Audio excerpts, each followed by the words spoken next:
اعوذ باللہ من الشیطان الرجیم، بسم اللہ الرحمن الرحیم۔ ہم علم سیاسیات کی کتاب 13ویں کلاس کی آپ کے سامنے اس کا متن پڑھ رہے تھے۔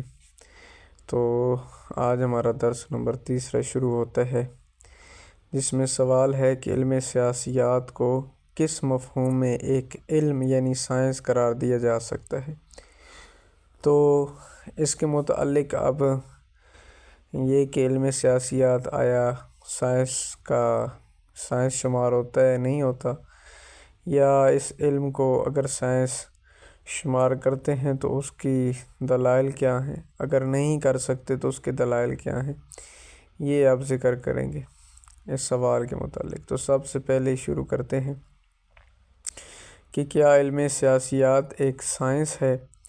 تو اس کے ذیل میں ذکر کرتے ہیں کہ قدیم یونان میں علم سیاسیات صرف اور صرف سیاسیات کے نام سے مشہور تھا۔ ارسطو، جسے ارسطوٹل کہتے ہیں، ارسطوٹل نے بھی اپنی کتاب کا نام سیاسیات دی پولیٹکس رکھا تھا۔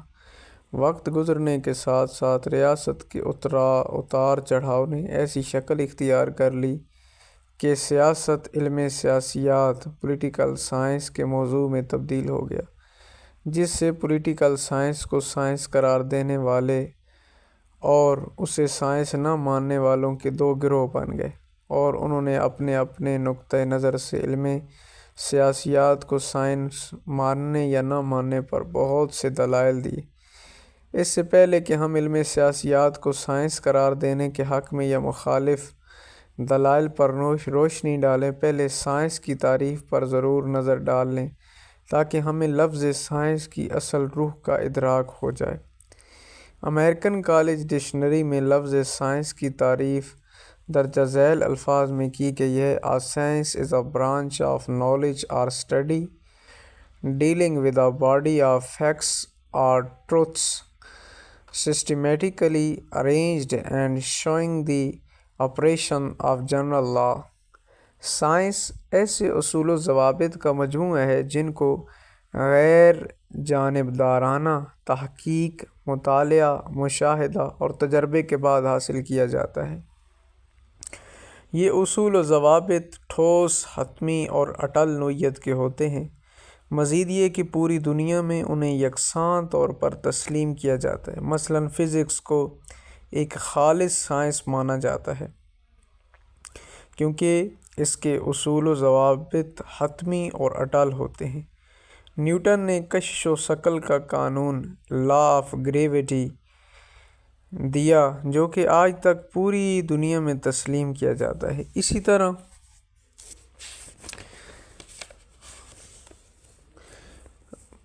بانٹی زیالوجی اور کیمسٹری کے دیے گئے اصول و ضوابط بھی حتمی نوعیت کے ہوتے ہیں۔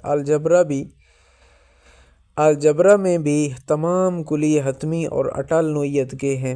ذیل میں مختلف ماہرین نے علم سیاسیات کو سائنس ماننے سے انکار کیا ہے۔ مشہور برطانوی جغرافیہ دان بکل لکھتا ہے: "Political science is far from being a science in the most backward of arts۔ Walter Lippmann نے علم سیاسیات کے سائنس ہونے کے متعلق کچھ اس طرح سے رائے دی ہے: "Nobody takes political science very serious for nobody is convinced that it is a science or that it has an important bearing on politics۔ تو جے ایس ملز بھی ہیں، جو جے ایس مل اور اگسٹ کامٹے، لارڈ برائس اور professor Charles bed اور اسی طرح میٹ لینڈ علم سیاسیات کو یہ سائنس ماننے کے لیے تیار نہیں ہیں۔ مخالفت میں دلائل آرگومنٹس ان اپوزیشن۔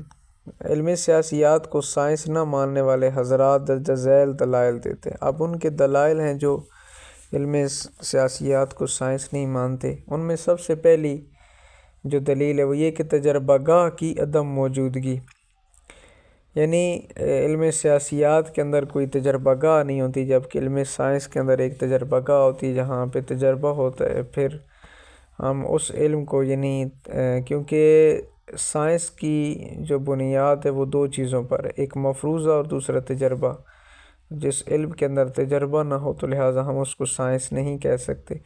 تو پہلی دلیل یہی دیتے ہیں کہ علم سیاسیات کے اندر کیونکہ تجربہ گاہ نہیں ہے لہٰذا اس کو ہم علم سائنس نہیں کہہ سکتے۔ تو ذکر کرتے ہیں فزکس، کیمسٹری، بیالوجی وغیرہ ایسے سائنسی مضامین ہیں جن میں تجربات کرنے کے لیے جدید سے جدید تجربہ گاہیں، لیبارٹریز پوری دنیا میں موجود ہیں اور آئے دن نئے تجربات کیے جا رہے ہیں۔ ان تجربات سے حاصل ہونے والے نتائج حتمی نوعیت کے ہوتے ہیں، جبکہ دوسری طرف علم سیاسیات ایک ایسا علم ہے جو کہ ہر لمحے بدل جانے والا علم۔ نیز علم سیاسیات کے تجربات کا کسی تجربہ گاہ میں تجزیہ نہیں کیا جا سکتا۔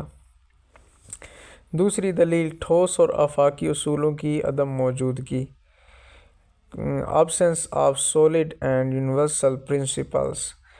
باٹنی، زوالوجی میں جس طرح ٹھوس اور آفاقی اصول موجود ہیں اسی طرح علم سیاسیات میں ٹھوس اور آفاقی اصول نہیں پائے جاتے۔ مثال کے طور پر کیمسٹری میں ہائیڈروجن اور آکسیجن مل کر پانی بناتے ہیں، یہ بات ٹھوس اور آفاقی نوعیت کی ہے، جبکہ علم سیاسیات میں کوئی بھی بات ایسی آفاقی نوعیت کی نہیں پائی جاتی۔ تیسری دلیل ذکر کرتے ہیں مسلم اصطلاحات کا نہ ہونا،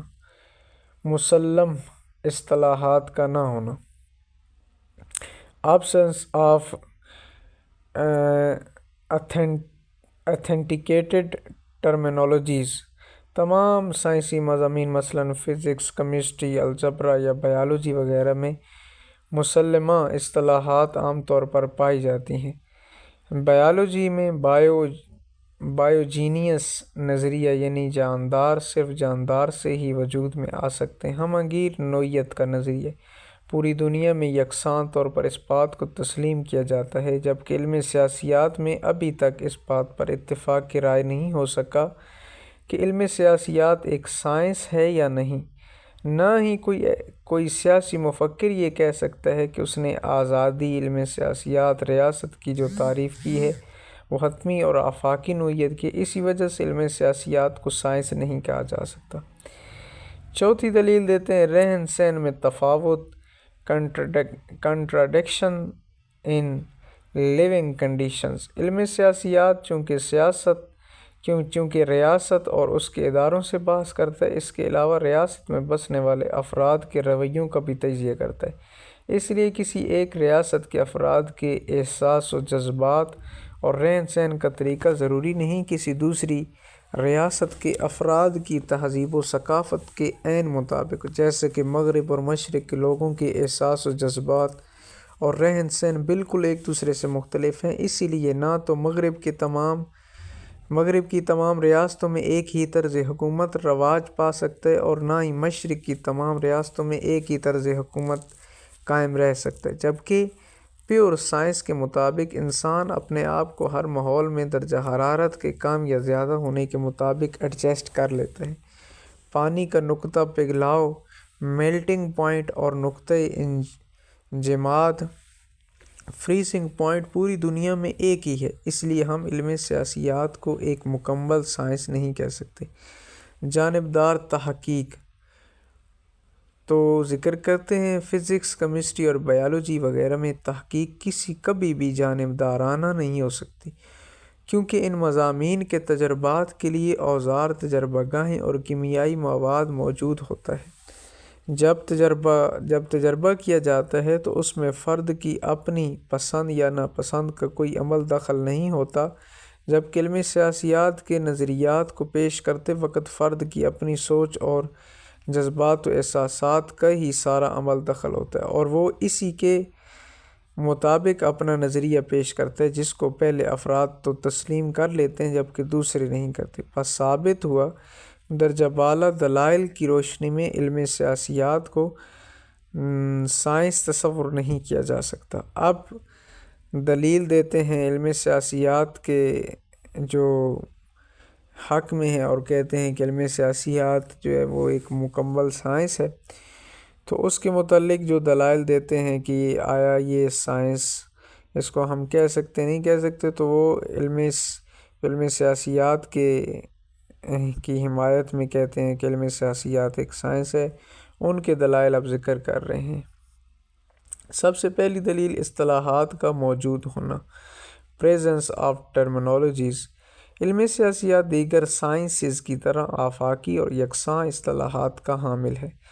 مثلاً حقوق آزادی، مساوات، جمہوریت اور قانون کی حاکمیت کے اصول وغیرہ پوری دنیا میں یکساں طور پر تسلیم کیے جاتے ہیں۔ مثلاً انتخابات کا تسلسل سے انعقاد جمہوریت کے وجود کے لیے حد ضروری ہے، علیحدگی اختیارات سے عوام کے حقوق کی حفاظت ہوتی ہے، وغیرہ وغیرہ۔ اسی طرح ابن خلدون نے سینکڑوں سال پہلے ریاست کے عروج و زوال کے جو اسباب بیان کیے تھے وہ آج بھی مسترد نہیں کیے جا سکتے۔ دوسری دلیل تجربات و مشاہدات کی موجودگی۔ علم سیاسیات کی تجربہ گاہ پوری کرۂ ارض پر پھیلی ہوئی ہے، اور موجودہ ریاست دراصل تاریخ کے تجربات اور مشاہدات کے بعد وجود میں آئی ہے۔ اس لحاظ سے ہم تاریخ کو علم سیاسیات کی تجربہ گاہ کہہ سکتے ہیں۔ گزشتہ سال کے تجربات کو موجودہ زمانے کے مشاہدات کے ساتھ ملا کر نئے اصول مرتب کیے جا سکتے ہیں۔ ٹھوس اور آفاقی تیسری دلیل دیتے ہیں ٹھوس اور آفاقی اصولوں کی موجودگی۔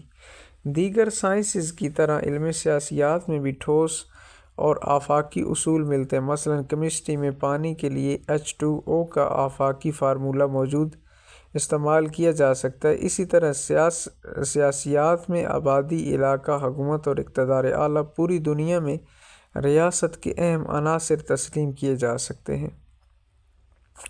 چوتھی دلیل دیتے ہیں علم فلکیات، موسمیات اور ارضیات۔ علم فلکیات، موسمیات اور ارضیات کو سائنس کہا جاتا ہے، حالانکہ ان علوم میں بھی حتمی اور ٹھوس اصول نہیں ہوتے۔ پھر علم سیاسیات کو سائنس کا درجہ کیوں نہیں دیا جا سکتا؟ پانچویں دلیل ذکر کرتے ہیں پیشین گوئیوں کی موجودگی۔ جس طرح دیگر سائنسز میں پیشین گوئیاں کی جا سکتی ہیں، اسی طرح آپ علم سیاسیات میں پیشین گوئیاں کر سکتا ہے۔ تو آگے کہتے ہیں کہ ہیرلڈ لیسویل بھی اسی بات کی تصدیق کرتے ہیں، اور ان کے مطابق the prediction by statistical analysis is possible in the realms of political science. تو آخر میں خود مصنف جو ہیں وہ محاصل اس کا پیش کرتے ہیں۔ مدرجہ بالا دلائل سے پتہ چلتا ہے کہ دراصل علم سیاسیات کو ایک خالصتاً سائنس کا درجہ نہیں دیا جا سکتا۔ ہاں، اگر اس کو معاشرتی علوم یعنی سوشل سائنسز میں شمار کریں تو بالکل غلط نہ ہوگا۔ ہاں، یہ کہتے ہیں کہ ہم اس کو مکمل طور پر سائنس نہیں کہہ سکتے، لیکن اگر اس کو ہم سوشل سائنسز کا درجہ دیں کہ یہ سوشل سائنسز میں آتی ہے تو اس میں حرج نہیں ہے، ہم اس کو یہ درجہ دے سکتے ہیں۔ تو آج کا درس اتنا ہی کافی ہے۔ وصلی اللہ علی سیدنا محمد وآلہ الطیبین الطاہرین۔